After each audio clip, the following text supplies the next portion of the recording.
계엄이 해제되고 김용현 장관이 노상원이한테 전화했어요. 해제되고 상원아 우리 어떡하냐.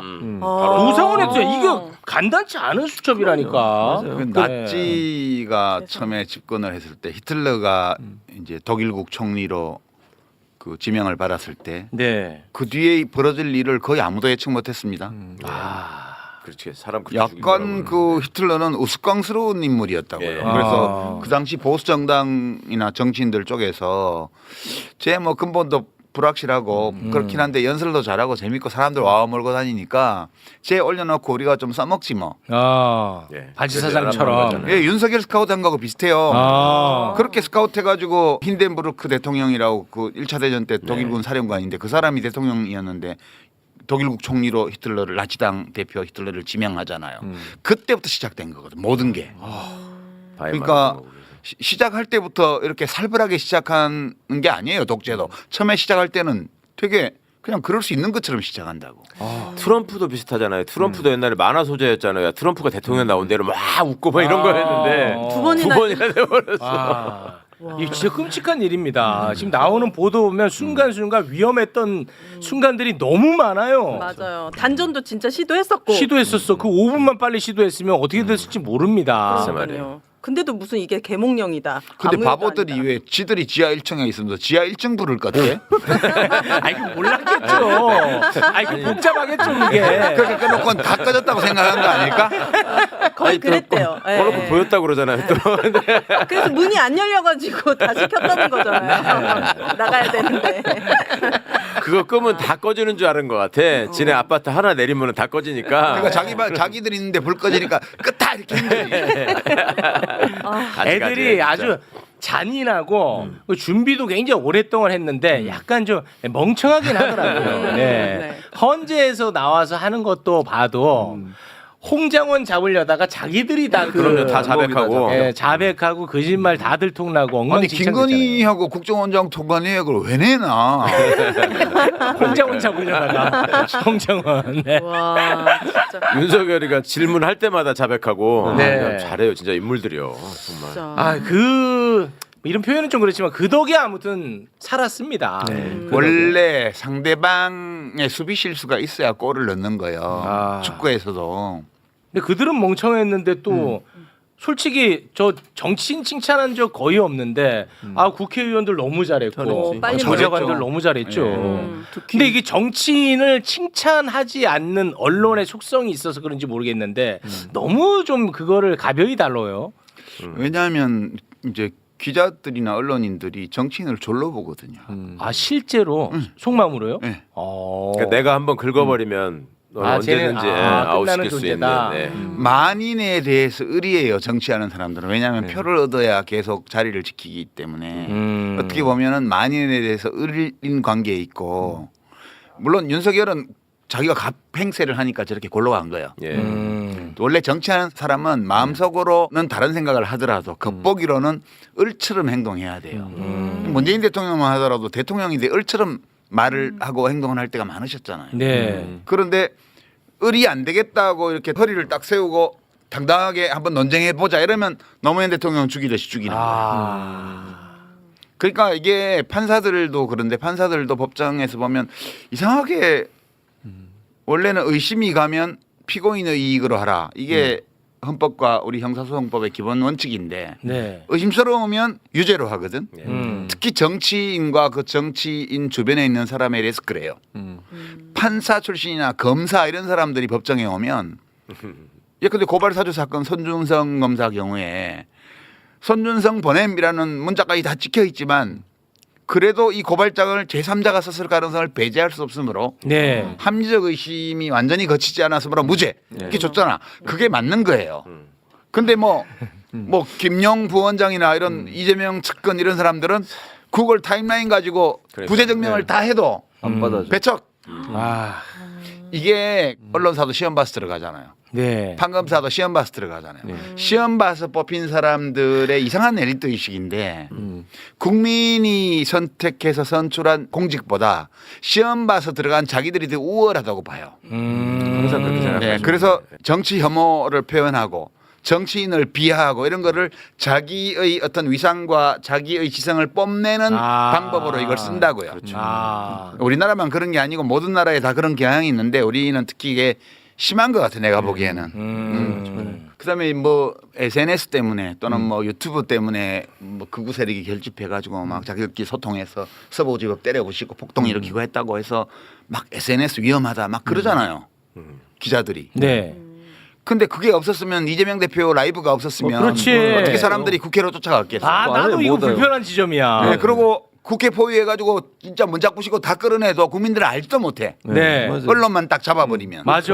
그리고 우리가 이동통신과 이 유튜브와 SNS 덕분에 현장에서 벌어지고 있는 일들을 실시간으로 국민들이 다 알았고 그 시민들이 그걸 저지하는데 곧바로 참여할 수 있었잖아요. 그리고 그 플랫폼을 쓸 수 있었기 때문에 이재명 대표가 자기 당 의원들을 단톡방에서 다 불러들이고 네. 의원들이 한 마음으로 쫓아가고 그게 가능했던 거잖아요. 맞습니다. 그러니까 명함을 다 봐야 되는데 언론 덕분에 우리가 계엄령을 저지한 게 아니거든요. 그거 전혀 아니죠. SNS 덕분에 유튜브 덕분에 저지한 거예요. 네. 우리가 80년 광주 때는 광주만 고립시켜놓고 언론을 통제해버리니까 국민들이 몰랐잖아요. 그렇죠. 제일 큰 차이가 그거예요. 네. 80년에 계엄령하고 이번 2024년에 계엄령하고의 결정적인 차이를 만들어낸 몇 가지 중에 네. 아주 중요한 것이 바로 뉴미디어였습니다. 그럼에도 불구하고 레거시 미디어는 매번 SNS의 해악만 이야기해. 유튜브의 해악만 이야기한다니까. 그래놓고 자기들도 유튜브 따로 하잖아. 구독자 늘리려고 애를 그렇지. 엄청 써. 저 때꾸야 계속 외치면서. 네. 진짜 너무 가증스럽다니까. 아니 나는 원래 그런 게. 컴플렉스 있는 사람들이 그걸 더 발현을 많이 하잖아요. 아무리 해도 조회수는 안 나오고 그렇지. 아무리 해도 안 봐주고 네. 그러니까 욕이나 해야지 뒷구멍에 앉아가지고 그러니까 진짜. 우리가 지난번 매불쇼 위상을 확인해 준 거예요. 매불쇼에서 제가 한 말을 가지고 막 그 썸네일에 붙여갖고 난리 올리면 났어요. 조회수가 늘어나잖아요. 네. 그렇죠. 아니, 그게 1등의 아픔이거든. 우리 아파요? 최욱 선생은 너무 어머니를 그렇게 위로해 드리도록 하세요. 이거 너무 아파가지고 조금 무섭기까지 했거든요. 그럼 말 나온 김에 바로 좀 이야기를 해보도록 하겠습니다. 유시민 작가가 지난번 수요 난장판에 나와서 인물평을 하지 않았습니까? 네. 그런데 이것 때문에 진짜 난리가 났어요. 제가 그때도 야 이거 괜찮겠어요라고 했지만 이 정도 난리가 날 거라고는 상상 못했습니다. 왜냐하면 대한민국 수없이 많은 언론이 일주일 내내 이것만 다루는 거야. 이것만 다루지는 않았어요. 아니, 그래도 과장된 반응을 보이면 안 되지. 여기 유튜버의 해악입니다. 어마어마하게 다루다. 지금 네. 유시민 작가의 발언으로 기사가 재생산되고 있습니다. 지금도. 아직도. 많이 다루긴 했어. 어마어마하게 다뤘죠. 흐뭇하더라고요, 근데. 흐뭇해요? 큰 나무 밑에 숨으니까 내가 거의 같이 나온 건 아무도 몰라. 본 사람들. 웬만하면 최강욱은 타겟팅 되기 좋거든. 근데. 웬만하면 써먹었을 텐데 워낙 큰 나무 옆에 있으니까 나한테 물어보더라고요. 유시민 작가 그거 혹시 보셨어요? 나온 줄도 몰라. 나온 줄도 몰라. 그건 아주 좋네요. 근데 말하자면 좋네. 악플이 많이 달린 기사인데 우리 지난번 방송 어마어마했어요. 어마어마했어. 왜 그런 거 하는 분들 있더라고. 댓글 읽기, 네. 악플 읽기. 네. 그런 느낌으로 오늘 해보면 좋을 것 같아. 그게 그 반응들을 보면 네. 저도 다 살펴봤는데 모든 게 다 들어있어 그 안에. 지금 이 탄핵 정국의 본질적인 어떤 그렇습니까? 그다음에 왜 미디어가 이런 식으로 내란 세력과 민주주의를 지키려는 민주 세력 사이에 중립적인 위치를 취하면서 저쪽에 발언권을 그렇게 많이 주는가? 왜 여론조사 수치가 이렇게 나오는가? 도대체 종편이나 이런 데 나가서 평론하는 비평가들은 왜 저러는 건가? 이런 것까지 모든 것을 이야기할 수 있는 그런 댓글들이 많더라고. 야, 근데 이 부문이 굉장히 많거든요. 이 언론사도 혼냈고, 평론가들도 혼냈고, 정치인들도 혼냈고, 진짜 어마어마하게 많은 부문에서 박살을 냈기 때문에, 야, 이게 쉽지가 않을 것 같은데. 당사자가 가장 먼저 말씀해 주시면 안 돼. 거의 어쨌든 유시민 작가님 관련된 얘기밖에 없었잖아요. 내가 한 개만 우선 할까? 네. 내가 제일 초기에 나온 반응 중에 하나인데 입틀막. 아, 맞아. 입틀막 그 얘기 한다. 많이 했어요. 고민정 의원이 맞아. 오, 맞아. 이제 얘기 많이 일극 체제 얘기하면서 입틀막 윤석열하고 뭐가 다르냐 이런 얘기를 했는데 그게 제일 내 눈에 띄는 악플이었어. 아. 근데 저는 그게 요 부문은 이제 정치인 부문입니다. 내가 어떻게 입틀막을 해요? 못하죠. 공권력도 없고. 그러니까.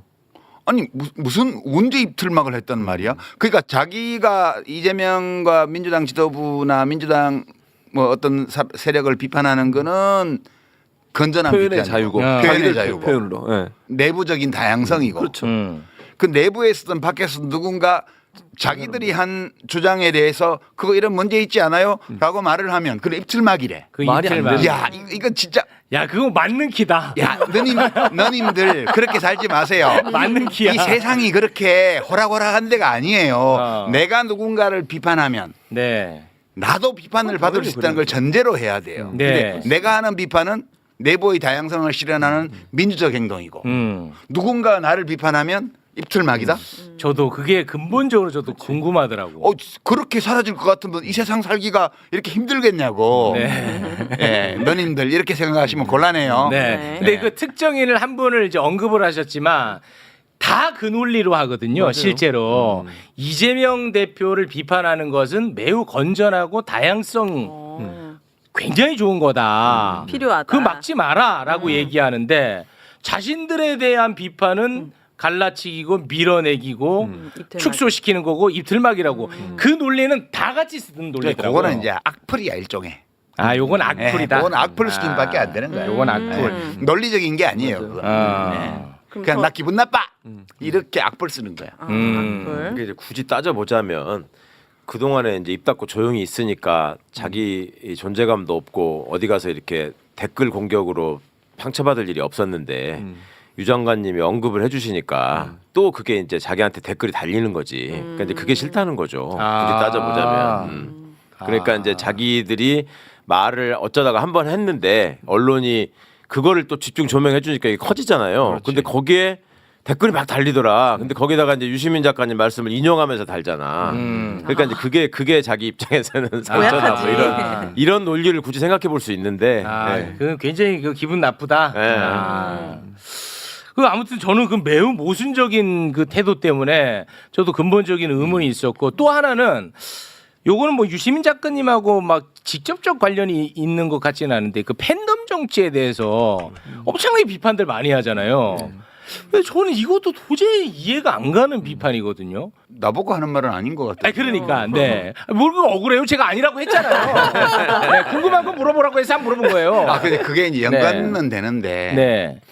이제 뭐 계속 팬덤 정치를 극복해야 된다고. 왜 그래? 왜 나빠? 근데 이제 그게 이른바 친문 세력이라고 언론에서는 얘기를 하는데 근데 김경수 전 지사가 그 얘기를 하면 네.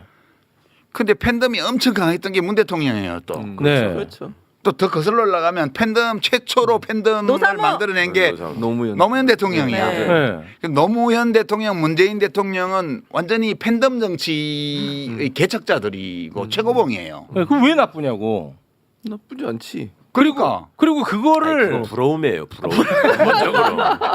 그 팬덤이 내가 만들고 싶다고 만들어지는 게 아니거든. 맞아. 만들고 싶어서 얼마나 환장들을 하는데 자기는 안 생기는데. 우리 여기 팬덤 있는 사람 누가 있냐고요? 유시민 작가님. 유시민 작가. 오. 왜 이래? 시민광장. 안티 팬덤 장난이야.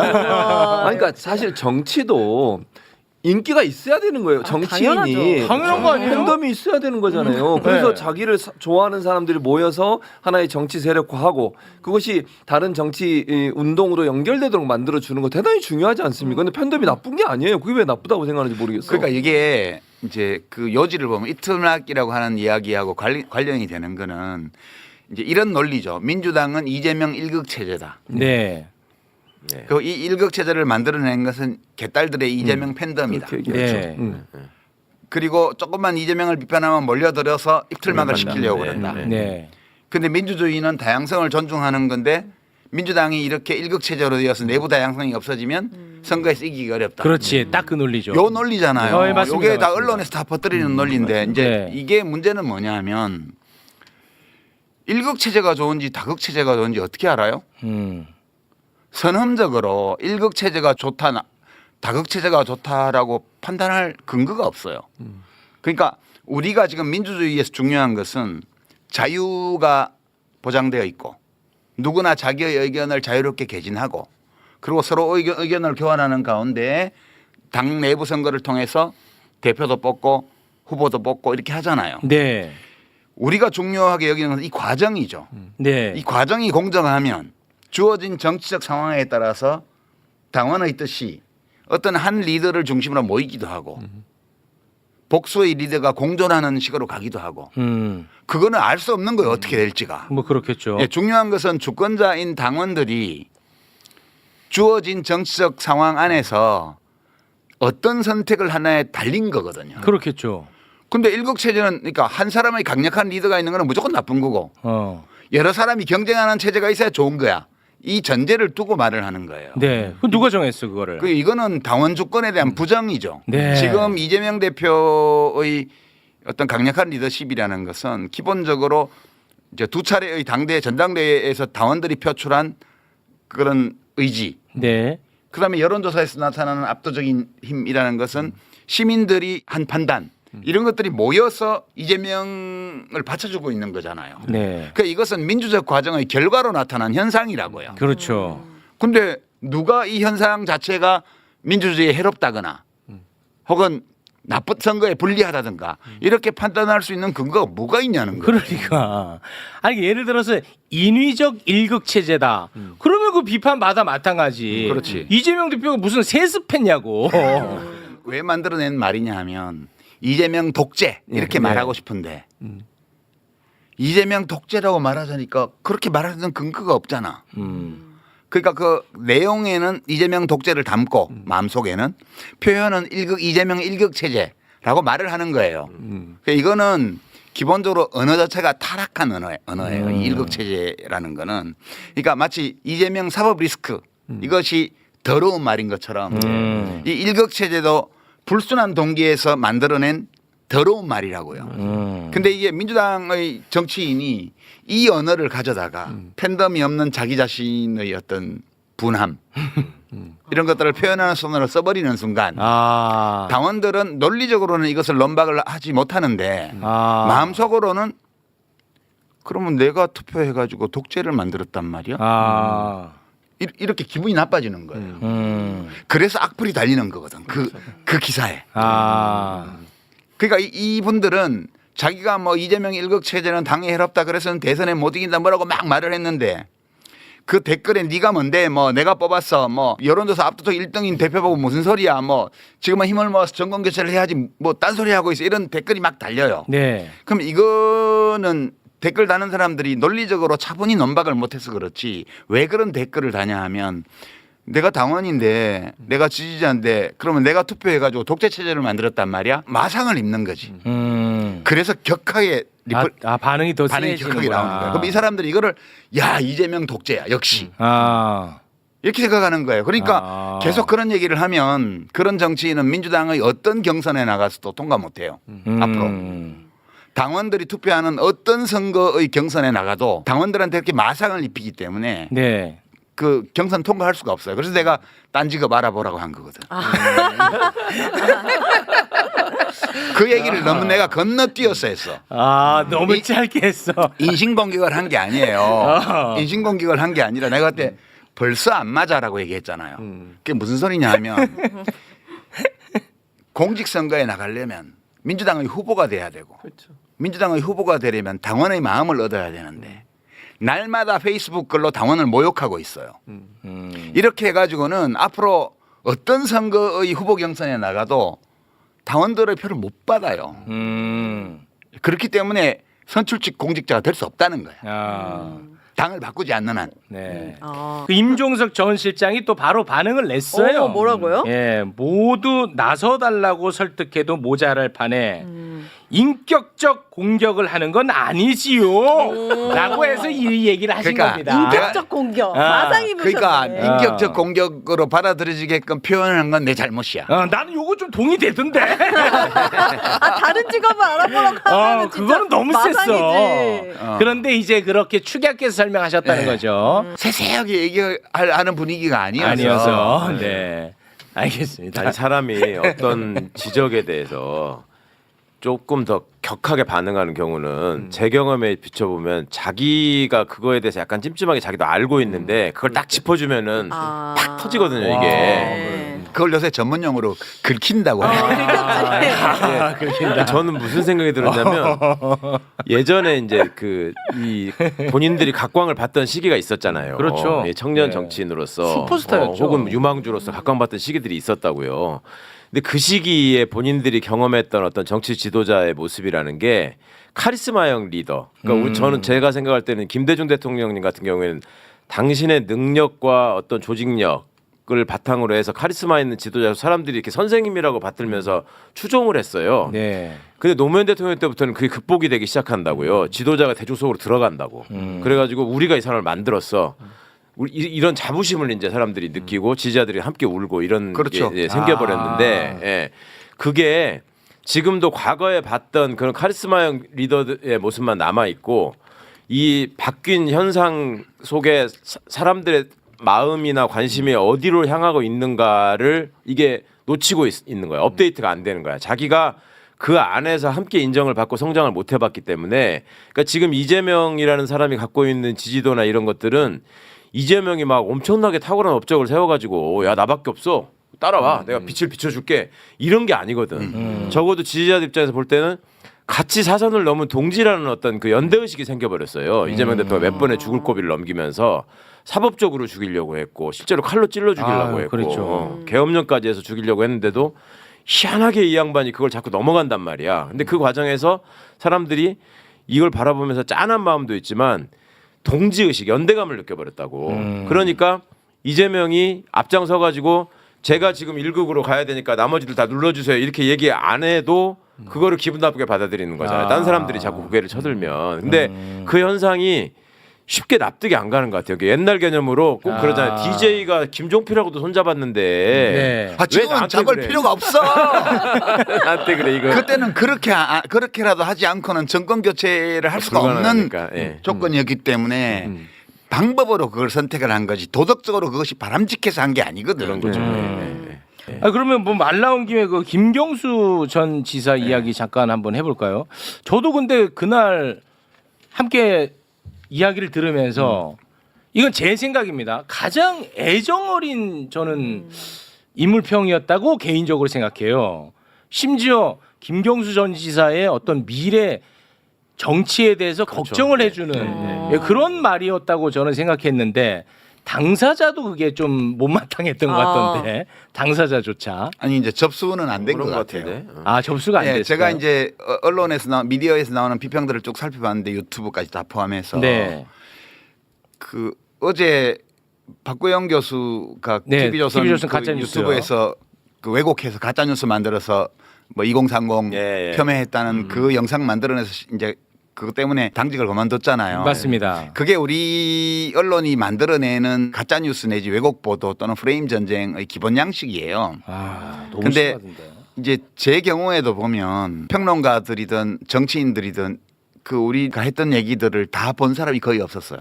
아. 그러니까 제가 쭉 검색하면서 본 거는 민주당의 신현영 의원하고 JYP 김포 박진영. JYP인가 박진영 씨. 박진영. 그 두 분이 확실히 봤더라고. 네. 네. 그 전후 맥락을 다 기본으로 깔고 그거에 대해서 설명을 해주더라고. 그 두 분 제외하고는 제가 보기에는 정확하게 이렇게 반응을 한 경우를 못 봤거든요. 아 그랬나요? 네. 오. 그러니까 기자들은 안 보고 쓰는 건 물론이고 제일 처음에 그 기사를 쓴 게 어떻게 나왔냐가 다 결정해 버려요. 아. 네. 그러니까 누군가가 처음에 그 기사를 보고 그 방송에서 일부를 뽑아가지고 이상한 기사를 만들잖아요. 인신공격한 것처럼. 그러면 모든 평론가들이 그것만 보고 나와서 종편에 나와서 비평을 하고 유튜브에 나와서 떠드는 거예요. 와 그럼 그게 매불쇼가 되는 거네. 매불쇼하고는 거의 아무 상관이 없는 진짜 거야. 너무 속상하네. 아니 국힘 정치인도 막 뭐라고 아주 엄숙한 표정으로 아주 진지하게 뭐 말을 하는데 누구지 그 누구더라 재섭. 아 김재섭. 예. 자 김재섭 의원이 이렇게 이야기를 했습니다. 1950년대 조성 노동당과 지금의 민주당이 많이 닮지 않았나. 지금 유시민이 원하는 민주당은 과거의 유시민이 망한 사회의 예시로서 비판하던 북한의 모습이 아닌가. 스스로를 자유주의자라 칭하며 전체주의를 경멸하던 게 유시민 본인 아닌가. 극우 집회에 대해서 한마디도 못하는 게 전체주의를 얘기하고 기가 막힌다 진짜. 야, 유시민이 아무리 잘못했어도 예. 내란 우두머리보다 잘못하진 않은 것 글쎄 같아. 말이야. 아니 내가 계엄령을 발동을 하기를 했어.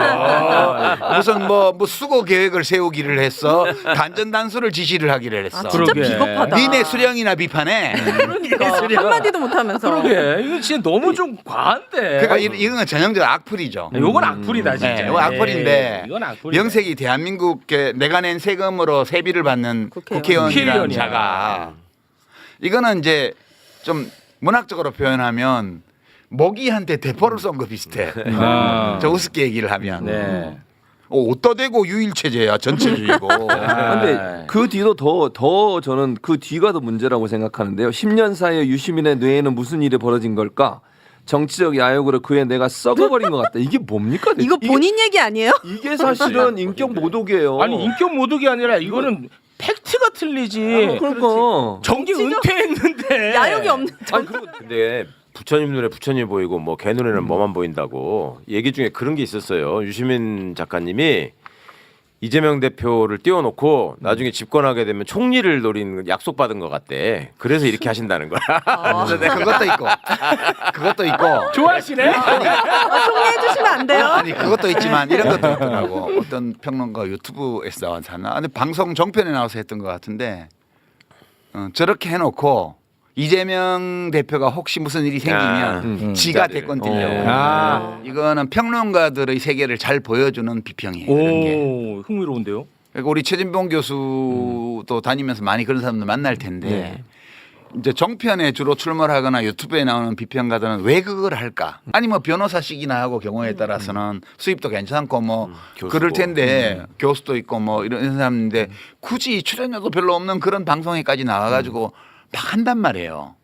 정치적 발판으로 삼으려고 하나. 그렇죠. 그런 사람 있죠 우선. 맞아요. 그러니까 이게 공론장에 나와서 여론 형성에 영향을 미치는 비평을 하는데 네. 그 비평을 어떤 목적으로 하냐 하면 네. 네. 첫째는 김건희의 눈에 들어서 자리 받는 거. 아, 진짜 한때 그랬어요. 아 이렇게 해가지고 국회의원 배치 단 사람도 있고 막 아, 그래. 진짜 그랬어요, 그거는. 네. 그다음에 지금은 윤석열이 탄핵될 것 같으니까 그럼 이렇게 쭉 해가지고 앞으로도 국힘의 스카웃 아. 되거나 혹은 민주당의 스카웃 되는 거.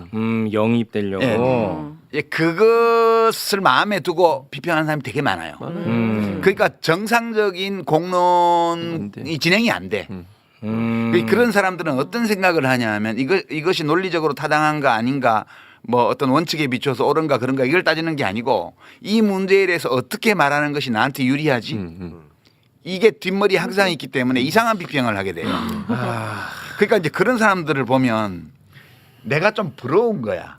아. 야 나도 저 자유롭게 정도 얘기할 수 되면 마음만 먹으면 금방 국회의원 될 수 있는데. 아. 그러니까 이게 개 눈에는 똥만 보이는 거야. 아. 자기가 그 생각을 갖고 있기 때문에 그렇죠. 무슨 말을 하면 아 제가 보니까 비명계 대권 주자들을 막 저렇게 까는 걸 보니까 지가 하려고 그러는 거야. 아. 자기 관점에서 예, 나에게 자기 자신을 투사하는 거지. 아. 그러니까 이제 많은 경우에 마음속에 스카웃되는 거, 정치적으로 진출하는 거, 국회의원이 된 걸 염두에 두고 비평하는 사람들이 많기 때문에 그 사람들이 저런 식으로 말을 해요. 아. 요거는 악플이라고 말하기는 그렇고, 아. 예, 이제 그 자기의 욕망을 표출한 거죠. 그러니까 저도 그렇게 경각해. 지금 유시민 작가 말씀 본인도 그렇답니다. 내가 그런 게 아니야. 네, 본인도 나는 아니, 자기 여러 의견은 개 좋습니다. 제가 거의 한 네. 8년 이상을 종편에 출연하고 이랬는데 저는 한 번도 출마한 적이 없어요. 그러니까 저는 그런 생각이 없는데 아니, 공직자를 원하는 거기서- 것 같아요. 공천을 못 받으신 거 아니에요? 아니 임명직원이에요. 신청도 안 했다고요. 임명직원합니다. 제가 쓸데없이 하지 마시고요. 근데 제가 옆에서 보면 진짜 유시민 작가님 말씀처럼 그런 생각으로 오는 사람이 진짜 많아요. 거기 출연하는 사람 그리고 거기다가 진짜 몇 년 만에 이렇게 많지? 가요. 네. 예, 출마도 하고 많아요. 그 떨어지면 또 와요. 또 또 하다가 떨어지잖아. 그럼 또 다시 와요 종편에. 그또 해요. 네. 그러니까 뭐 변호사 출신이든 누구든 이런 분들 중에 또는 뭐 정치만 하다 오신 분도 많고요. 그렇게 해서 정치적 발판을 삼으려고 하는 게 첫 번째 목적. 그러다 보니까 유시민 작가님 말씀처럼 그냥 개인적으로 얘기할 때하고 또 달라요. 그러니까 예를 들면 대기실에 있면서 사석에서 이야기할 때랑. 그거 하고 들어가서 얘기하는 건 전혀 또 달라요. 네. 그게 이제 정치적 이해관계가 있는 거예요. 그 사람이 여기 와서 내가 어떻게 얘기해야 되겠다 이런 생각을 하는 거예요. 그러다 보니까 네. 자기 말도 모순이야. 예를 들어볼게요. 이재명 대표의 방어권에 대해서는 막 공격을 해요. 왜 재판을 지연시키냐 이러다가 윤석열이 나오면 방어권 보장해야 된다고 왜 그걸 빨리 하라고 그러냐고 왜 현재가 이렇게 빨리 하려고 이렇게 막 공격을 해야 돼요. 그러니까 네. 안 맞잖아요 논리가. 그런데도 해 막. 그러니까 김재섭 의원이 이렇게 평하는 거는 이것도 자기를 투사하는 건데 그 당이 좀 분위기가 이렇잖아. 그렇죠. 거기다가 말 못하니까. 네, 이렇게. 지금 김상우 의원 왕따 시키는 거 봐요. 네. 그래놓고 자기들이 무슨 어느 방송국에서 어떤 왕따 문제에 있어서 어떤 아나운서가 가슴 아픈 선택을 한 사건을 두고 이제 왜 막 그 방송국 잘못됐다고 좌파 방송국 욕을 박았는데 지네 당이 맨날 그거 하고 있어 지금. 그 김상우 의원과 탄핵 찬성파에 대해서 하는 짓을 보면 그건 너무 심해요. 그런 직장 내 괴롭힘이 없어. 예. 그럼 이건 권성동한테 보내는 쿠션 쳐서 보낸 거네. 아니 그런 것도 아니고 그냥 자기도 모르게 그렇게 자신이 매일매일 겪고 있는 자기 당의 상황에 어울리는 말을 한 거지. 그럴 수 비평을 있겠다. 그나마 그럴 수 있겠다. 자기 이해관계 이해타산 계산하는 능력이 있어가지고 그거라도 해서 하는 사람 그나마 좀 나은 사람이고 제가 보기에 더 심각한 사람이 이제 그 사주 받아서 비평하는 사람이야. 가서 이 얘기해. 그런 그런 사람이 것들은 있어요? 그런 것들 평론이 나오는 게 저 이재명이 유시민한테 전화했구만. 저거 해서 도와달라고 이렇게 나오는 거 그렇게 나오는 거야. 자기 경험 속에서 그럼 살잖아. 예를 들어서 사주를 받는다면 예를 들면 누구에게 사주를 받는 거예요? 저 시민사회 수석실 김대남이나 이런 사람들 있잖아요. 네. 그런 사람들이 이러저러한 자료를 주면서 네. 이 이슈에 대해서 김건희 비판이 나오면 이런 얘기로 답해라. 이렇게 얘기하고 최근에 뭐 심지어 진행자한테까지 이런 걸 물어봐야 된다, 물어봐달라 이렇게 사주하는 것도 있잖아요. 그리고 뭐 뒤로 돈 줘가지고 평론가인 척 나와가지고 이 사람 괜찮다고 띄워주는 거 하는 것도 있고 다 사주지. 그래서 조종해가지고. 시끄러맘. 어떻게 그렇게 다 알아요 사람별로? 그런 자잘한 건 그냥 제가 할게요. 그 평론가에도 유형이 다양할 수 있겠군요. 그러니까 레벨들이 있는 것 같아요. 그런 걸 생각하면서 뭐 잘 보시지도 않겠지만 혹시 보게 되면 저 사람은 왜 저럴까를 생각해 보면서 그 말을 들으면 재밌어요. 그러면 그 정치인들은 그러면 어떻게 봐야 됩니까? 정치인들 중에는 좀 조무래기들은 내가 반응을 보여주기를 원하지. 급수를 올리기 위해서. 급수 올리는 걸로. 예를 들어서 최욱이 여기서 한동훈을 비판했는데 한동훈이 나 언급하면은 그치. 야 이거 효능감 있고 그렇네. 할만 나지.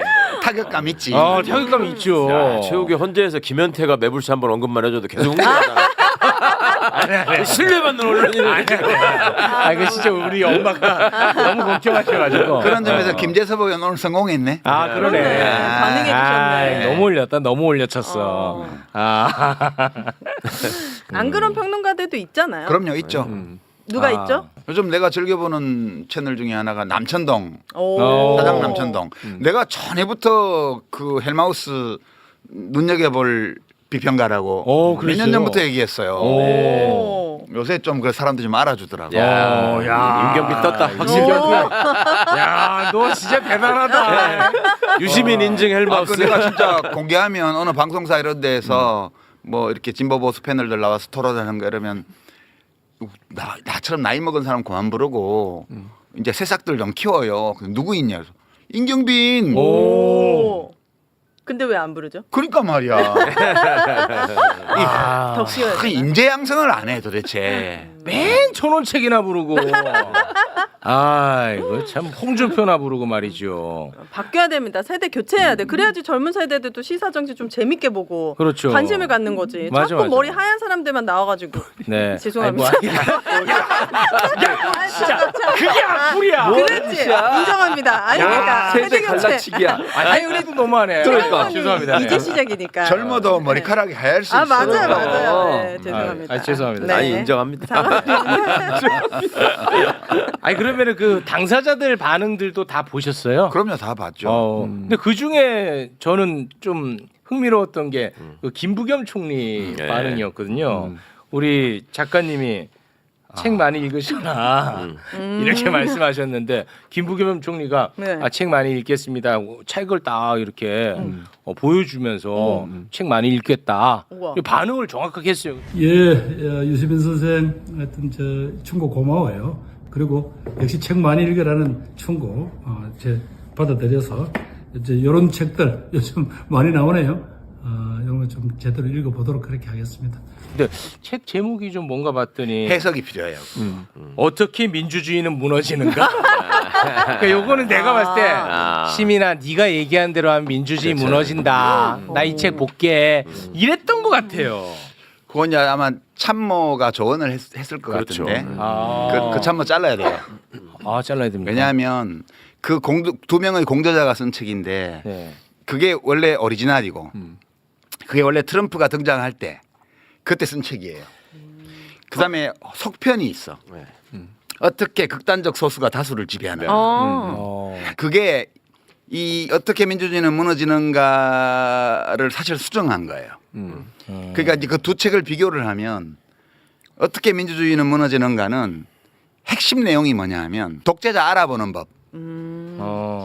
그리고 이제 그와 연관해서 대화와 타협으로 정치를 하면 민주주의는 제일 좋은 성과를 낸다. 그런 내용이에요. 네. 근데 이제 그 책이 나오고 나서 많은 비판이 있었어요. 미국 정치에서 공화당과 민주당이 제일 원만하게 타협했을 때가 언제냐 하면 남북 전쟁 끝나고 나서 네. 남부를 연방 군대가 가서 다 점령을 했습니다. 그래서 완전히 그때는 이제 공화당이죠, 그게. 링컨의 공화당이죠.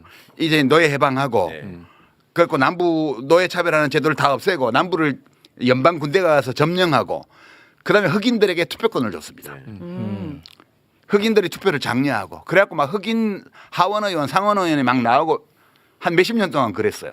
근데 이제 결국 공화당과 민주당이 타협을 해서 어떻게 했냐면 연방 군대를 철수시키는 네. 주법으로 이제 선거 이런 거 제도를 다 만들 수 있게 허락을 해줬습니다. 네. 그러는 조건으로 연방의회에서는 타협이 다 이루어졌어요.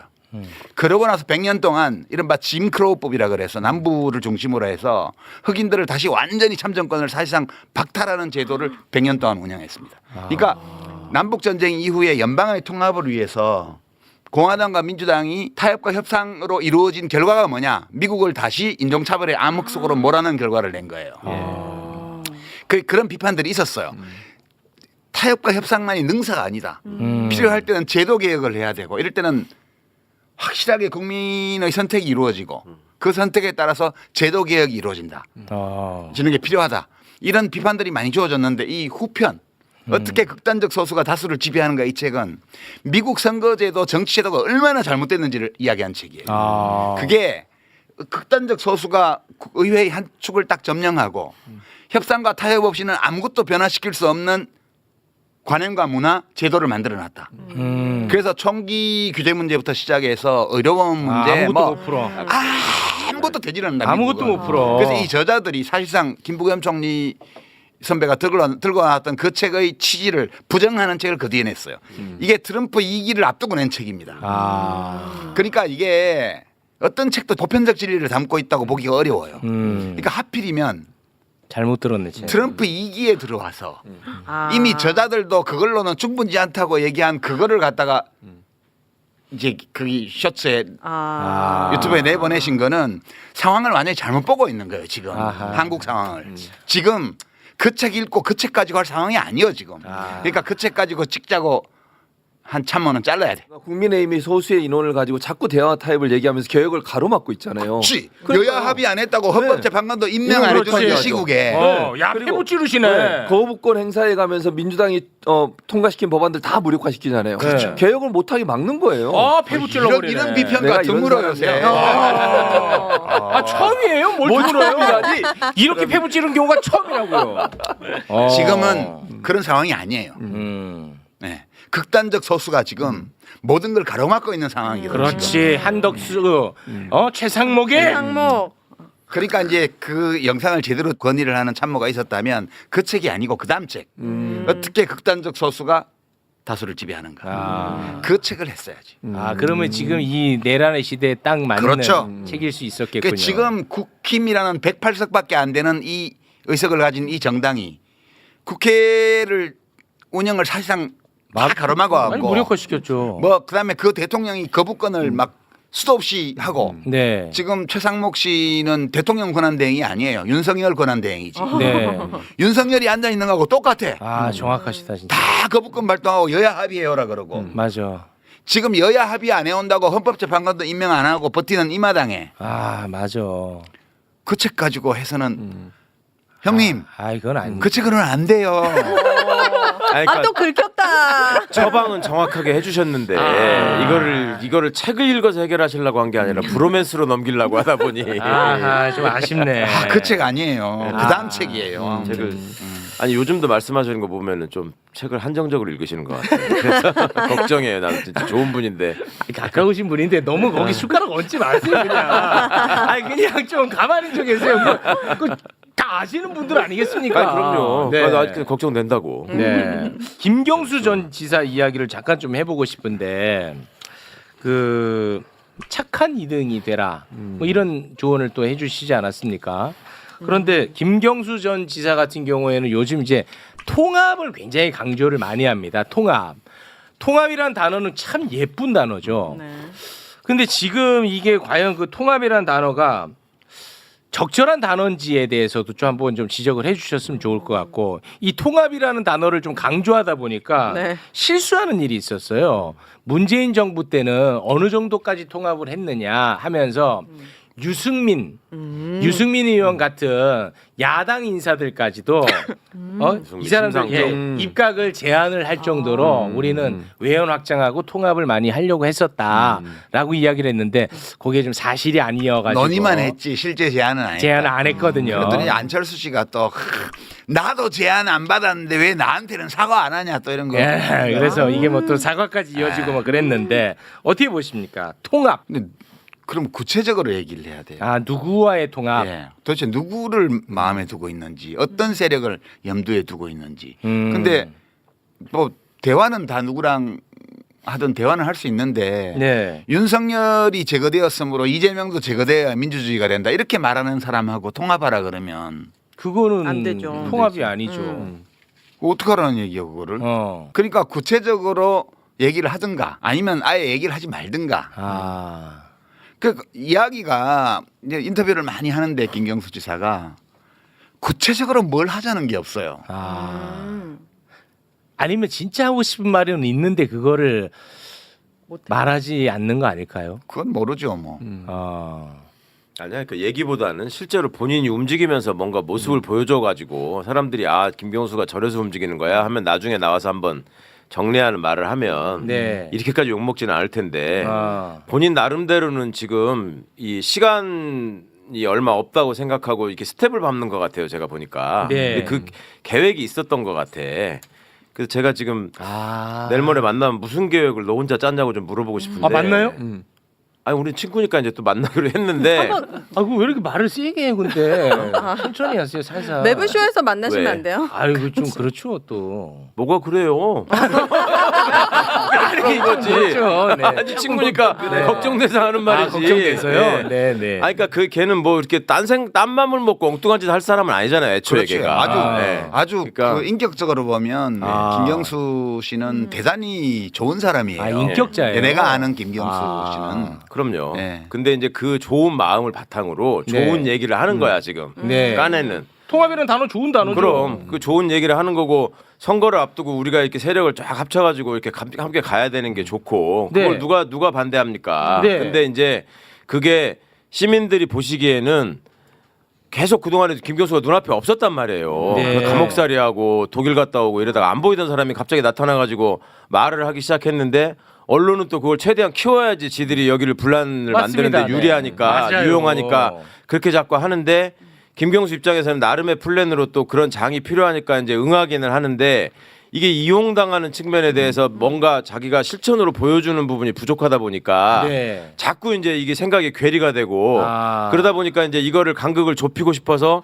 본인의 애타는 마음을 예를 들어서 설명을 하려고 했는데 아. 마음이 급하다 보니까 확인을 안 해보고 나한테만 물어봤어도 야 심상정 아니라 노회찬이야 뭐 이렇게 얘기를 해줬을 텐데 아. 내가 그거 보고서 아차 싶더라고. 아 이거 왜 또 급했구나. 아. 그러니까 지금 그분들이 마음이 어떤지는 우리가 다 모르죠. 네. 근데 이제 과거에 알던 그 모습들로 생각하면 김부겸, 김경수 이게 다 인격적으로도 굉장히 훌륭하고 선한 분들이에요. 근데 이제 이 상황을 이렇게 보면 왜 저렇게 될까에 대해서 내가 그 시민언론 민들레의 칼럼에 그 지난번 매불쇼 출연하던 그 며칠 전에 이미 썼거든. 네. 거기도 다 검명을 해서 썼어요. 네. 그랬었죠. 근데 그때는 진짜 누구도 어떤 언론도 관심이 보도 안 없었어요. 했어요. 네. 근데 매불쇼가 센 게 여기 나와서 얘기를 했더니 때문에 엄청 시끄러워졌는데 제가 조금 바람 잡은 측면이 있었던 거 맞아 맞지 마라. 디저트를 다 만들었어. 이 정치적 맥락이 중요한데 지금 맥락이 어떻게 돼 있냐면 탄핵은 이제 기정사실이에요. 제가 보기에는 계속 우리 최욱 씨가 불안하다고 그래갖고 내가 좀 지난 한 2달 동안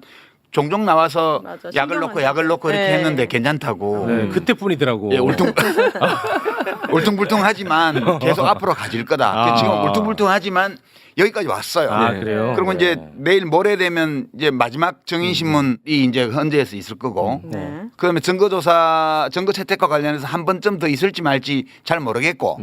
그러고 나서 최후 변론 마지막 변론 하고 나면 그다음에 열흘이고 뭐 보름이고 있다가 선고라는 말이에요. 그러면 이게 3월 초, 아무리 늦어도 3월 중순. 지금 봐서는 3월 초순이 될 가능성이 높죠 지금 네. 상황이. 그리고 탄핵돼요. 왜 탄핵되냐 하면 이 탄핵 심판 과정에서 윤석열이 하는 행위와 윤석열이 했던 행위와 그 자신의 행위에 대해서 윤석열이 지금 취하고 있는 태도와 그다음에 바깥에서 윤석열 지지자들이 벌이고 있는 일들을 그렇지. 헌법재판관들이 매일매일 보고 있어요. 맞습니다. 이거는 자기들은 헌법재판소 국힘까지 포함해가지고 국회의원들 하는 것까지 자기들은 헌법재판관들을 압박해서 뭐 이렇게 심리 기간을 늘리고 늘리는 것도 늘려서 기각된다고 해서 늘리려는 게 아니야. 네. 어쨌든 민심을 좀 수습하고 자기들이 조기 대선을 준비할 시간을 벌기 위해서 그리고 이제 다른 사건이 못 터져나오게 하기 위해서 여기서 막고 있는 거거든. 네.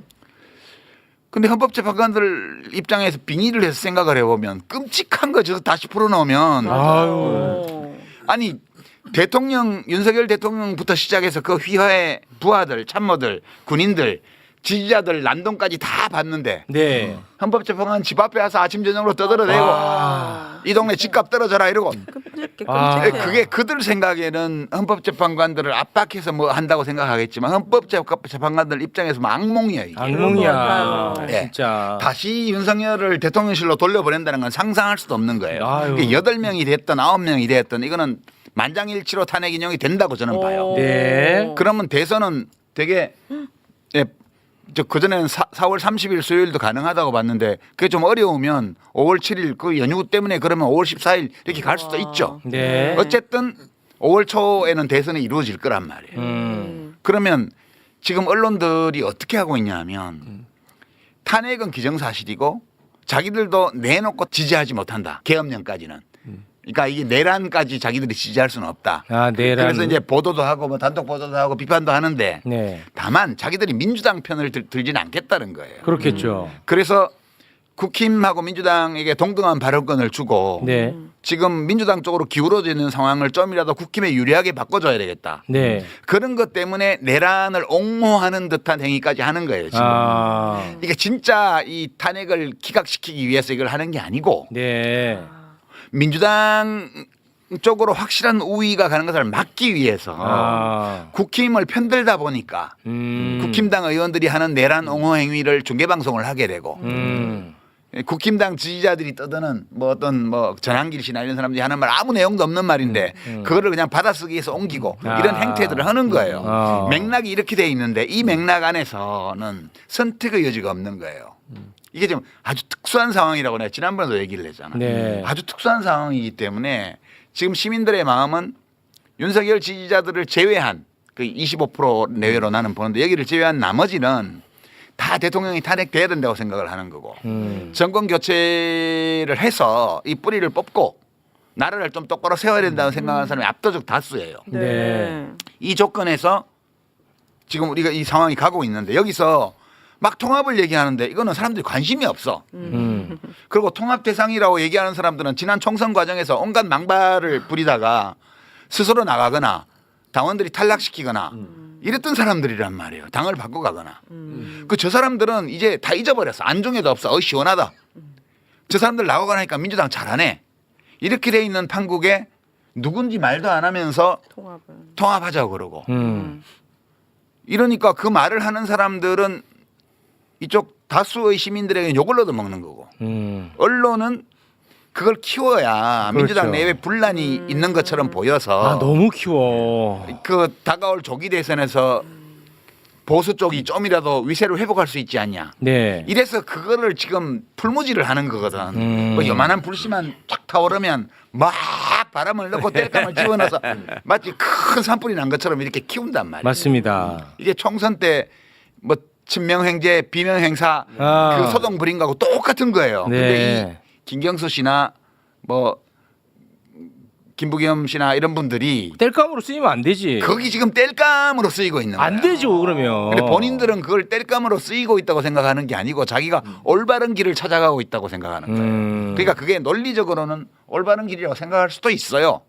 그렇죠. 그러나 정치라는 자기 것은 입장에서는. 구체적인 상황 속에서 선택을 해야 되는 거지 선언적으로 논리적으로 판단해서 가지는 이 문제가 아니거든. 이게 내가 정치도 안 하는 놈이 밖에서 볼 때 그런데 안에 있는 분들은 이걸 못 느낄 수도 있어. 왜냐하면 자기 주변에는 그러면 안 돼요라고 말해주는 사람이 한 명도 없을 거거든. 나는 그렇게 봐요. 그 주변에 참모들이나 가까운 사람들 중에 그 죽는 길이야 망하는 길이야 글로 가지 마라고 얘기하는 사람이 한 명도 없을 거예요. 그래서 제가 공개적으로 그러지 마세요라고 말을 하니까 네. 화가 나는 거지. 진심을 몰라주는 것 같기도 하고.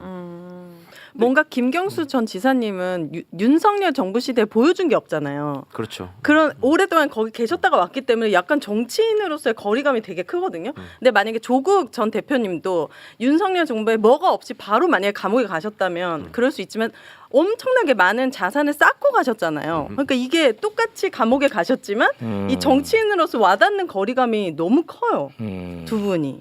그래서 좀 보여주셔야 될 것 같아요. 김경수 전 지사. 그러니까 막 반박하려고 하지 말고 제 말이 틀릴 수도 있어요. 네. 제 말이 옳지 않을 수도 있는데 아 저렇게 보는 시각도 있구나.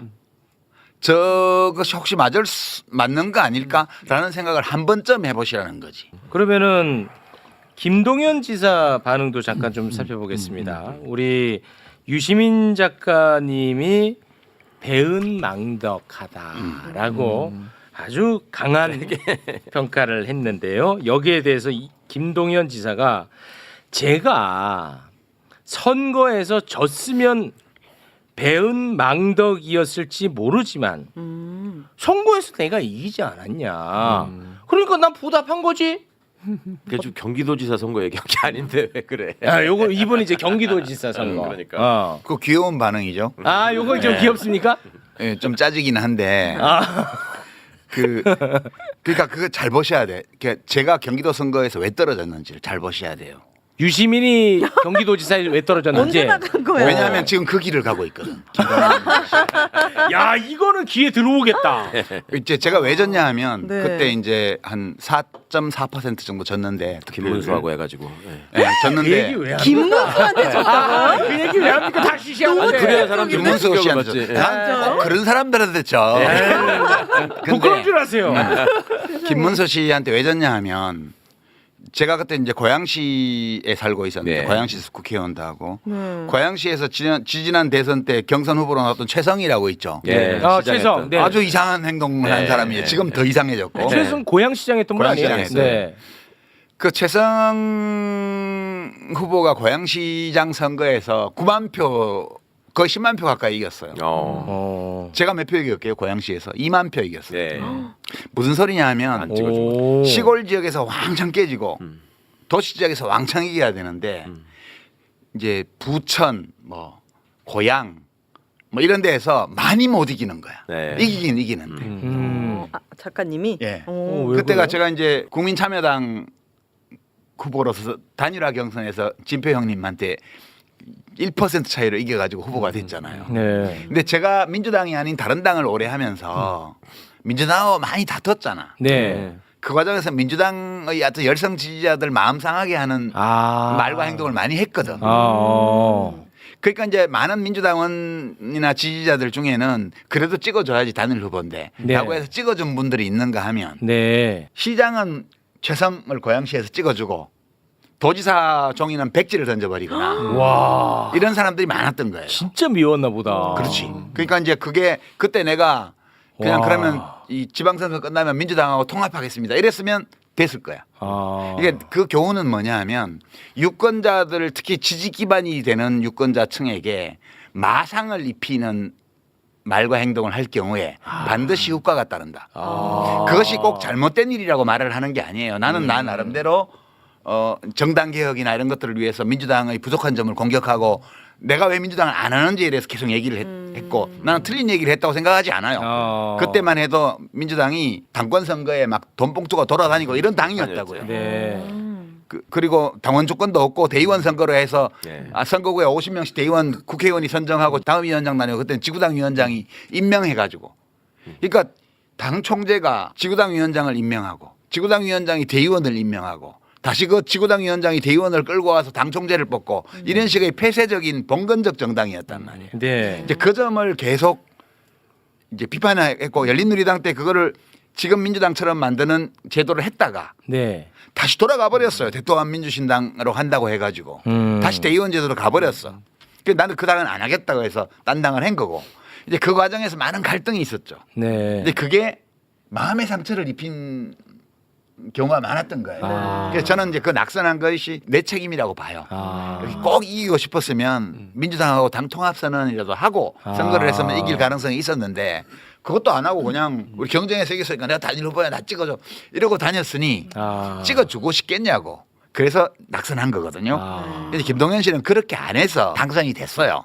자기가 뭐 전략 전술에 능해서 된 게 아니고 대선에 0.7% 지고 난 유권자들 경기도 유권자들이 너무 분하고 지사마저 다 저쪽 당에 넘어가면 안 된다고 생각을 해서 김동연 잘 알지도 못하지만 뭐 경제관료 오래 했고 뭐 행정도 좀 한다고 그러니까 막 밀어줘서 겨우 이긴 거예요. 네. 근데 지금 김동연 씨가 하는 거는 다음에 경기도지사 뭐 대통령 경선 나가서 떨어질 거는 내가 불문 가지고 떨어지고 나서 경기도지사 경선에 다시 나오면 져요. 경선에서. 네, 왜냐하면 이 사람이 도지사가 되고 나서 내가 배은망덕하다고 한 이유를 말해줄게요. 무슨 도정자문위원회부터 시작해서 산하기관에 인사할 때 전부 반명.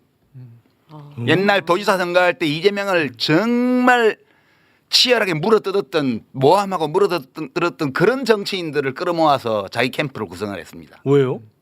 모르죠 그거야. 그럼 아니, 모르고. 그쪽 세력을 모아가지고 자기가 대표가 되겠다는 생각을 한 거지. 그럼 그 다음을 염두에 둔 그렇죠, 그렇죠. 포석이라고 보시는 거예요? 당연히 다음을 염두에 그러니까 그 얼마나 정치를 보는 눈이 없으며 와.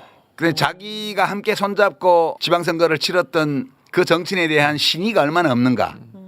노무현 정신 뭐 개성한다 그런 얘기들 막 하는데 노무현 대통령은 정책 이전에 항상 하시던 말씀이 사람이 대우를 받으려면 의리가 있어야 된다고 신의가 있어야 된다고 늘 말씀하시던 분이세요. 이 말씀 때문에 다시 못할 것 같은데 이런 사실을 알게 그러니까 돼가지고 김동연 지사 같은 분이 전향적으로 몸으로 정치를 익히고 발로 뛰면서 배운 게 아니라 기사로 본 거야 기사로. 그러니까 기사로 보면 기사만 놓고 보면은 친명의 반대말이 친문이고 친노인 것처럼 지금 써대고 있어요. 그렇지. 그러니까 자기는 친문 친노를 모으면 친명에 대항하는 자기가 가장 큰 세력이 된다라는 착각을 한 거죠. 아, 힘을 합쳐서 세력을 더 키울 생각을 하는 게 아니라 그러니까 전혀- 그쪽에 큰 세력이 있다고 자기 혼자 착각을 한 거라니까. 그러니까 그렇게 손을 잡으면 나한테 이만큼의 대군이 몰려올 거다라고 생각을 하고 계시는 거죠.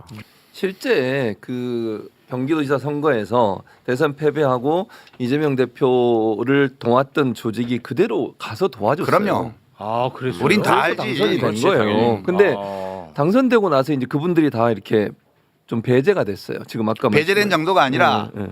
정말 비열한 방법으로 이재명 도지사 후보를 물고 뜯었던 사람들을 거의 다 데려다 썼잖아요. 오, 그러니까 그래요? 뭐 근데 그때 그거는 되게 딜을 잘 하셨지. 그 이름도 없는 정당의 대표였잖아. 김동연 네. 당시에 지사가 당시에 대표였단 말이에요. 네. 난 그래도 이름도 있고 의원도 3명이나 있는 정당의 대표였는데 흥정을 못 해가지고 백수인데 맞아. 정치는 흥정을 잘해야 돼. 지난 대선 때 네. 일찌감치 합당해가지고 백수가 됐어. 아, 그런 또 사연이 있었습니다. 그러니까 이제 선거에 이제 안 될 거예요. 그렇죠. 왜 안 되는지에 대해서 내가 낙선한 것과 동일한 이유로 안 될 거라고 내가 얘기하는 거예요. 아, 그렇게 설명을 하니까 뭐 기분 나쁘게 듣지는 않겠네요. 예, 본인을 빗대서 이렇게 설명을 해주니까 이미 늦었어요. 아, 늦었습니다. 기분 나쁘실 거야 그래도. 늦었대. 이거 어떻게 해? 아, 큰일이네. 정치는 타이밍의 예술인데 아, 이미 너무 긴 시간을 잘못된 길을 갔어요. 아니 근데 저는 이제 걱정되는 건 또 뭐냐면요. 이 조기 대선은 이제 치러지는데 그때 지금 이런 분들이 힘을 빼지는 않겠죠? 설마? 힘을 뺀다 한들 시도를 한다 한들 크게 영향을 못 미칠 거라고 생각해요. 그렇습니까? 이 상황에서 보태도 조금 보태는 그러니까 거고. 빼도 조금 차이가 빼는 없어요 건. 사실은. 그러니까 굳이 얘기하는 거는 언론이 계속 뗄감으로써 그러겠죠. 민주당 내 맞아요. 분란을 조장하는 그러겠죠. 그 메커니즘에 지금 뭐 고의적이든 몰라서 그러든 거기 쓰이고 있는 거예요, 이 사람들이 그렇죠. 다. 네. 그러니까 그거잖아요. 얘들이 그러니까 단계적으로 노리는 거는 일단 민주당이 시끄러워지는 걸 원하고 네. 그다음에 그렇다고 해서 민주당에서 이재명 대표에 대한 지지나 이런 게 흔들릴 거라고 전혀 생각하지 않아. 근데 이렇게 막 분란 있는 것처럼 만들어 놓으면 상대적인 정치 저관여층이 볼 때 그렇죠. 이게 이제 환멸을 느끼게 만들려는 그걸로 가는 그렇지. 거죠. 네, 그렇겠죠. 그러니까 우리가 조금 이렇게 너무 화가 나시더라도 좀 뚜껑은 닫아가면서 하십시오라고 하는 그러니까 게 그런 민주당, 의미잖아요. 민주당 혐오를 조장하기 위해서 네, 이 작업을 하는 수단으로. 거거든. 네. 그러니까. 그래서 이제 저는 그런 거를 김을 빼는 차원에서 이런 얘기를 다뤄야 된다라고 생각했던 사람인데 그렇지. 그런 차원에서 다뤄도 또 이용해. 이거를 예. 또 막 이용하고 이용하죠. 악용해 버리니까. 그러니까 괜찮아요. 이재명 대표가 다 만나 주잖아요, 지금. 후보가 될 사람은 을 중에 을 수프 을이기 때문에 다 만나서 공선이 듣고 이렇게 하는 거예요. 그거는 이재명 대표의 선택이고 네. 나처럼 밖에서 뭐 가끔씩 비평하는 놈이 뭐라고 떠드는 거는 이것대로 그냥 가는 거지.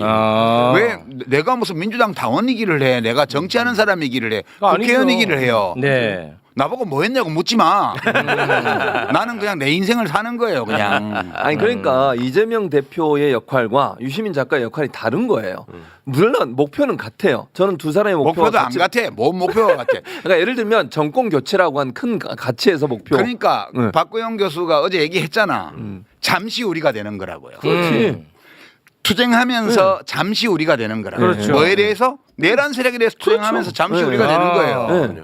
그 다음에 어떻게 될지 몰라. 그렇지. 그 다음 어떻게 될지 왜냐면 모르지. 우리는 각자 자기의 인생을 사는 거예요. 맞습니다. 너무 저랑 생각이 비슷하신데요.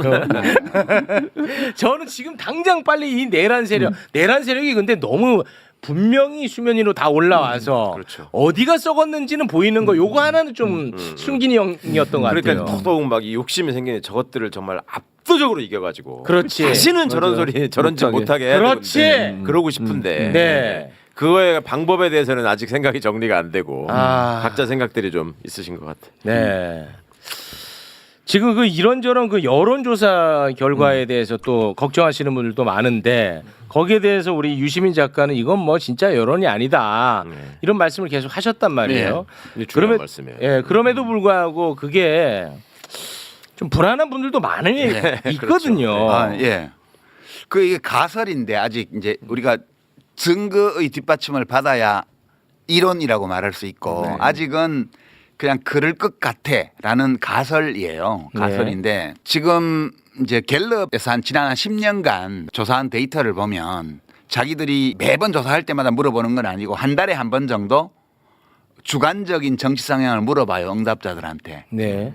그러니까 이거는 객관적인 지표는 아니에요. 네. 사람들이 자기가 진보라고 생각하는지 보수라고 생각하는지 물어보는 거예요. 주관적인 정치 성향이에요. 네. 이걸 보면 되게 50대 50인데 어떨 때는 보수가 조금 많이 잡히고 어떨 때는 진보가 많이 잡히고 평상시에는 맥시멈 한 5% 내외까지 어느 한쪽이 더 잡히는 경우가 있습니다. 그럼 이제 박근혜 탄핵이나 이런 때처럼 아주 비상시에 그런 비상한 시기에는 다소 좀 10% 이상의 차이로 어느 쪽이 많이 잡히는 경우도 있습니다. 네. 근데 평상시에는 늘 5% 이내에서 차이가 나는 그거 거예요. 되게 신기하네. 그 데이터를 보면 그렇습니다. 갤럽 데이터를 보면. 신기해. 근데 최근의 조사 데이터를 보면 그저께 나온 JTBC의 조사 이런 것도 그런데 안심번호 전화조사예요. 면접조사예요. 전화 면접. 네. 거기서도 미니멈 80개 정도가 보수가 더 잡혀요. 그러니까 1000샘플 중에 80개니까 8% 정도 보수가 더 나오는 거예요. 아 지금 현재. 네. 그 지난번에 MBC 한 달 전, 한 보름 전, 3주 전의 조사를 보면 한 90개 이상 100개 이렇게 보수가 많이 잡혔고요. ARS 조사에서는 많이 잡히는 데는 200개까지 1000샘플 중에 보수가 더 잡히는 조사도 많았어요. 리얼미터가 그래서 그런 거고. 그리고 이제 서울의 소리 같은 데서 재밌는 실험들을 하잖아요. 뭐 20대 예. 2030한테 뉴진스 노래 아는지 이제는 물어보고. 네. 근데 더 노골적인 조사는 최근에 한 걸 보면 안심번호 조사를 하면서 지역 전화번호를 물어보잖아요. 예. 자기가 사는 동네의 지역 유선 번호를 알고 있는지 또는 어디 사는지 물어봐서 허위 답변하면 네. 택 체크를 해가지고 안심번호니까 지역이 할당이 돼 있잖아요. 그렇죠. 대구 지역 사람들이 반이 거짓말했어요. 네. 자기가 사는 지역. 아, 저 진짜 쇼킹하더라고요. 그게. 그러니까 지금 표본 오염이 너무너무 심한 조사예요. 네. 그런 증거들이 여러 군데 드러납니다. 오. 작년 2월에는 그걸 어디서 알았냐면 여론조사 꽃에서 수도권하고 충청권 전수조사를 하는데 갑자기 대전 서구월 같은 데서 막 국힘당 후보가 20몇 프로 이기는 결과가 나온다든가 네. 서울의 영등포 같은 데서 막 15% 20% 국힘 후보가 이기는 결과가 나오는 거예요. 이렇게 튀는 결과들이 나오는 동네들이 있었어요. 네. 근데 일정표를 딱 찾아보니까 거기가 다 국힘당 경선 시기에 한 조사예요. 아, 그 시기에. 네, 그러니까 1000명 정도가 전화대기를 하면 여론조사 지지율을 20%까지 뒤집을 수 있습니다. 아. 이제 이런 것들이 있었기 때문에 그때 우리가 가설이 3월이 돼서 이제 후보 결정이 다 이루어지고 나면 네. 그때 진짜 여론이 나타날 거다. 그러니까 2월 여론조사는 보지 마시라. 그렇게까지 얘기했는데 우리 방송을 안 봤나 봐 김건희 씨가.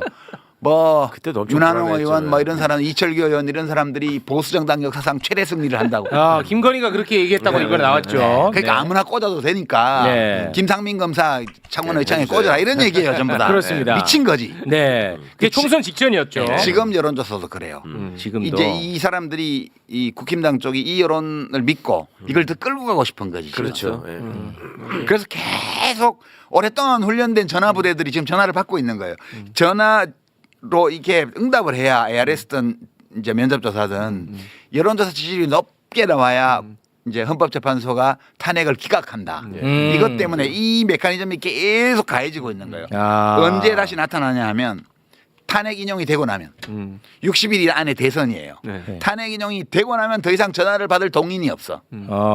그때가 돼야 진짜 여론 흐름이 나타나는데 나는 이 탄핵 탄핵을 반대하고 계엄까지도 지지하는 세력은 25% 내외로 봐요. 아, 그렇게 보시고. 그러니까 너무 걱정하지 말고. 아. 그리고 이제 이렇게 여론조사 흐름이 나타나니까 소위 그 민주당의 뭐 차기 주자 뭐 이런 분들이 민주당이 국민의 마음을 못 듣고 있다, 민심이 떠나고 있다, 뭐 네. 압도를 못 하고 있다 이러면서 치고 나오는 거잖아요. 네. 이게 다 같은 메커니즘에 아. 같은 나무에 달려 있는 가지들이거든. 지난 총선에도 그랬습니다. 네. 똑같은 거예요. 예. 근데 이제 아직 증거가 명확치 않았어. 그러니까 주관적 정치 성향 빈도나 이런 거로 우리가 짐작은 할 수 있는데 이걸 확고한 증거라고 할 수 없기 때문에 가설이라고 네, 그러는 거예요. 네, 네. 이 여론조사는 지표만 변하는 것이지 실제 민심에는 아무 변화가 없다. 네, 계엄 선포 이후 지금까지 실제 민심은 아무 변화가 없고 그 총선 전에 우리 여론조사 볼 때 그랬잖아요. 총선 치를 때까지 한 1년 반 동안 잘한다 못한다가 35대 60으로 고정돼서 왔습니다. 그랬었죠. 아, 윤석열이. 지지율. 그리고 총선 전 마지막 조사에서도 모든 여론조사를 종합하면 35대 60에서 총선을 치렀어요. 그런데 이제 지역구 후보 득표율은 5.6%가 차이가 났잖아요. 그러면서 압승한 거거든 민주당이. 네. 근데 그 5.6% 차이라는 게 결국은 박근혜 탄핵을 겪으면서 그쪽 콘크리트 지지율이 5% 정도 감소해서 그 차이가 난 거예요. 4년 전보다 5% 차이가 난 거지. 이번에 어떻게 나타날 거냐. 대선 흥미로워요. 나는 5% 정도가 더 무너졌을 거라고 보는 거예요. 그때보다 더 무너졌다. 이제 차마 국힘 정치인들은 믿고 싶지 않겠지만 네. 저는 주로 2030 남자를 포함해서 네. 70대 남자, 여자, 70대 이상과 2030 남자층에서 많이 무너졌을 거다. 그렇게 봐요. 가설이에요. 그러니까 2030 남성들을 걱정하는 사람들이 꽤 있잖아요. 네. 뭐 보수화돼 있다. 너무 어쩌고 보수화돼 하는 거. 있다. 근데 요즘 보면은 좀 제대로 된 분석이 나오는 것 같은데 이 사람 잘 살펴보면 스윙보터지. 그렇지, 스윙 보수층이 보터죠. 아니다. 옛날에 20, 30대에서 하도 민주당 지지가 압도적으로 나왔으니까 상대적으로 그렇게 자꾸 생각하는데 그게 아니다. 그러니까 20, 30대 남성들이야말로 군인 출동한 거에 대해서 가장 직접적으로 받아들인 타격으로 받아들였기 때문에 심리적으로 네. 그분들이 윤석열을 찍을 사람들이 글쎄요 저 캡틴 아메리카 옷 입은 애 빼고는 별로 걔 40대예요. 네. 걔 40대예요. 아니 그 저기 일베나 DC나 뭐 fem코 같은 이런 남초 사이트에서도 거기 다 2030만 있는 게 아니에요. 5060 아저씨들도 많아. 그 남초 사이트지 꼭 젊은이들만 있는 건 아니에요. 네. 그런 알겠습니다. 거고. 네. 그래서 너무 그런 여론조사를 보고 흔들리는 자체가 네. 야 지금 찬스가 왔어 이재명을 공격해야 돼. 이런 판단 자체가 허무맹랑한 거예요. 그게 민심이 그렇게 움직이는 게 아니에요. 맞아요. 그러니까 야 선거 떨어진 놈 얘기 내 그 선거에서 이겼는데 저놈 말은 들을 필요 없어 이렇게만 생각하지 말고 네. 김동연 지사 같은 분은 저 유시민이 왜 떨어졌냐 그때 그 떨어져 본 사람이 얘기하잖아. 내가 떨어진 길로 당신이 가고 있다. 연구 방법 중에 사례 연구라는 게 있거든요. 그렇죠. 그 사례 실패 분석. 사례. 그렇죠. 케이스 스터디를 잘해야 돼요. 실패한 케이스도 굉장히 좋은 연구 대상이에요. 연구 대상이 돼야 돼요. 네. 아, 우리 표현으로 오답 노트. 네. 오답 노트. 네, 알겠습니다.